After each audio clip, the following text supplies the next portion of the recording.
Hi guys, this is Rune and welcome back to another video, this time a tutorial of how I made my Goob Ears and Tail for only £10 before the con. And also the ears squeak.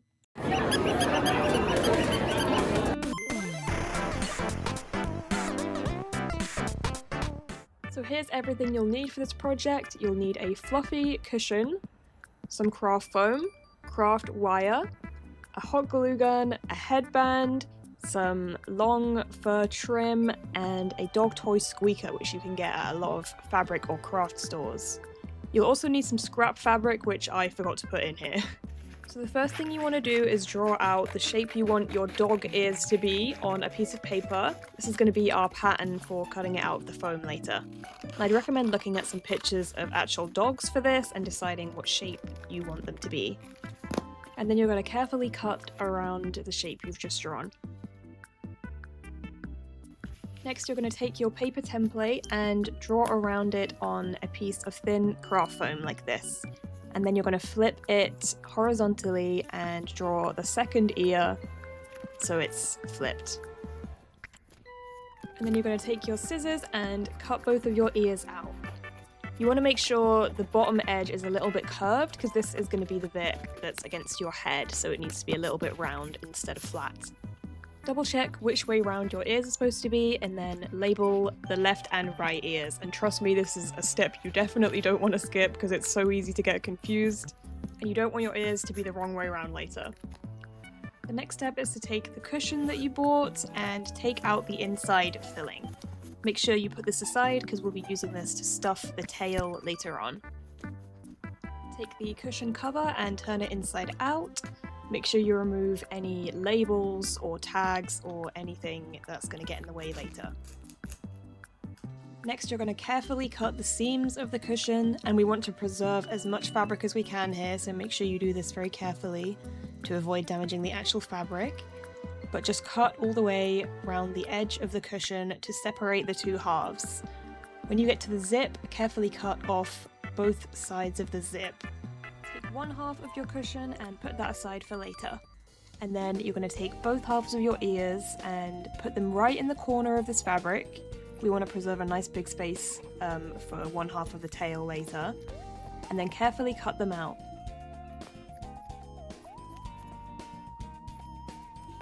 These two opposite sides will make one complete ear. So after you've done this, you want to cut two more pieces to make the other ear. Make sure the nicer side of your fabric is facing outward in the final ears.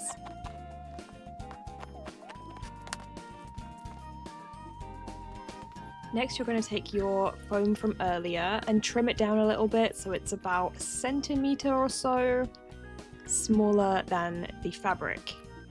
Then you're going to take your craft wire and bend it into roughly the shape of each ear and trim it with a few inches of extra wire poking out the bottom. Next, it's time to assemble our ears, so you want to put a thin line of hot glue around the edge and glue the wire onto the edge.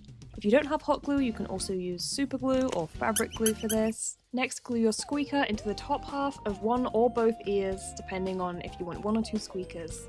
Make sure you let the hot glue cool a little bit before doing this to avoid melting the squeaker or making any holes in it.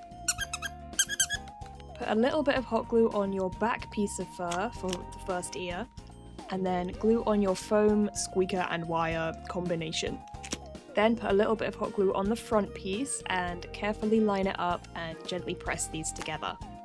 The next step is to seal the edges, so put a little bit of hot glue all the way around the edge of the ear in between the two pieces of fabric and gently pinch the fabric together. And of course, the next step is to repeat that entire process for the other ear. Next, we're going to add the faux fur trim, so get your long fur and cut it out to the size of the bottom bit of your ear, just like this. And then you're going to hot glue that on, making sure you get the hot glue all the way around the edge of the long piece of fur and glue it to the bottom of the front of your ears.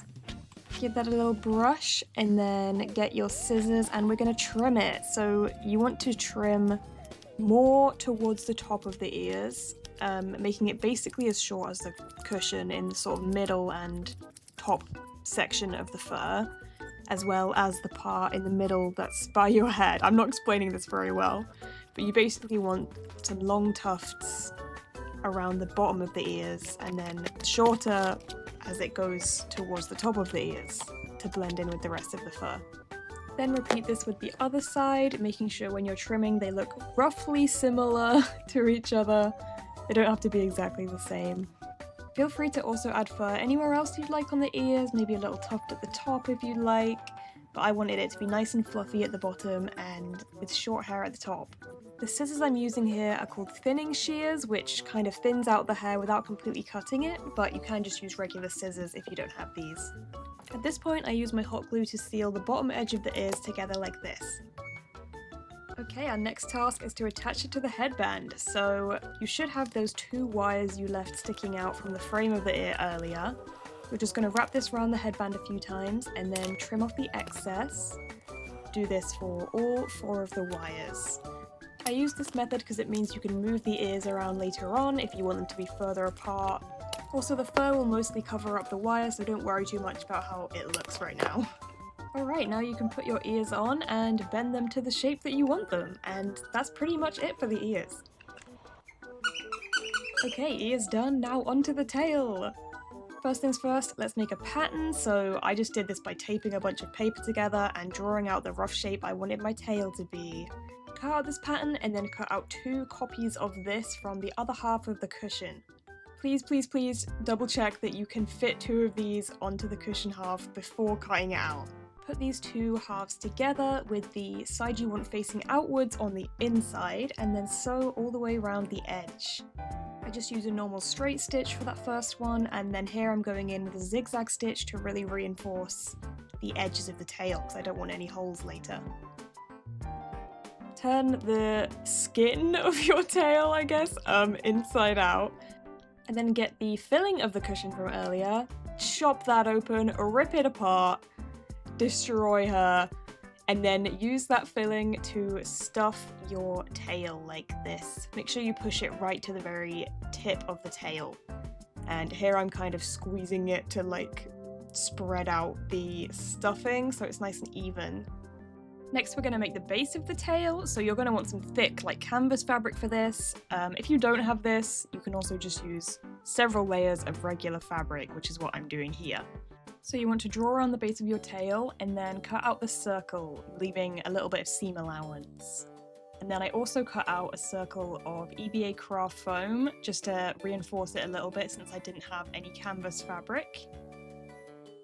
You'll also want a long rectangular strip of fabric, preferably a thick fabric or, once again, many layers of fabric for this.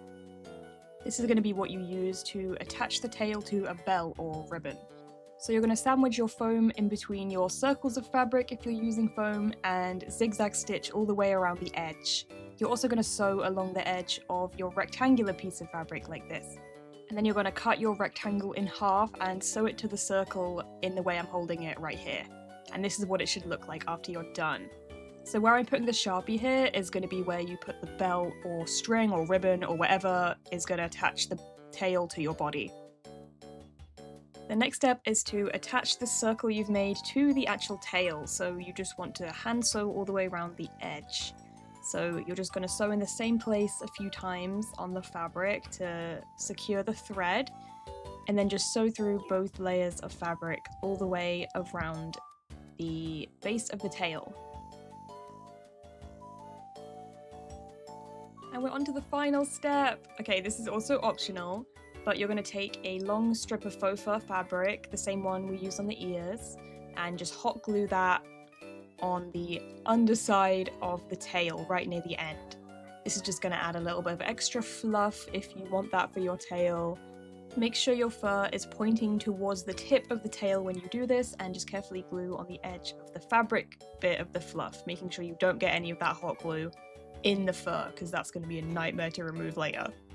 Give her a little brush and then take your scissors from earlier, use thinning shears if you have them, and if not, just carefully chop vertically with a regular pair of scissors. And you just want to thin out the fur as much as you can, focusing on the area towards the base of the tail. Basically, you want to cut this bit as short as the the fluff of the pillow underneath to make it really blend in properly. So you're just going to carefully shape this however you want and trim the fur. And that's the final step done, so here's your finished tail. You can thread a bell or ribbon or string through those straps on the base to attach it to your body. And that's my finished tutorial for these floppy ears and tail that I made for my Goob cosplay. I hope this video was helpful in some way, or you learned something, or you just like the cosplay. But thank you so much for watching. Please remember to like and subscribe if you enjoyed this video. Goodbye, see you next time!